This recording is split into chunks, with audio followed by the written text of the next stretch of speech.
Iniulat ng Department of Migrant Workers o DMW na nasa maayos na kalagayan umano ang 17 tripulanteng Pilipino na bihag ng Houthi rebel sa Red Sea.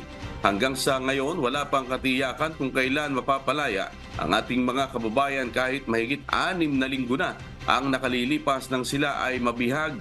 Pero tiniyak ng DMW na nasa maayos na kalagayan ng mga Pilipinong bihag at nakakausap sila ng kanilang mga pamilya dito sa Pilipinas. Pangyat po natin ang pahayag ni DMW OIC Yusek Hans Leo Kakdak. So alam natin na nasa maayos na sitwasyon ngayon ang ating 17 tripulante at nananalig tayo na patuloy ang efforts through the DFA sa kanilang ligtas na pagpapalaya at pagpapauwi. So we have been handholding the families and we know for sure also na merong direct phone calls ang mga seafarers sa mga families to assure them that they are safe and sound on board.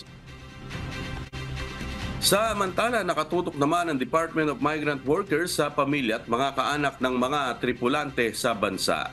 November 19 ng nakaraang taon, hinayjack ng mga Houthi rebels ang Galaxy Leadership habang naglalakbay sa Red Sea.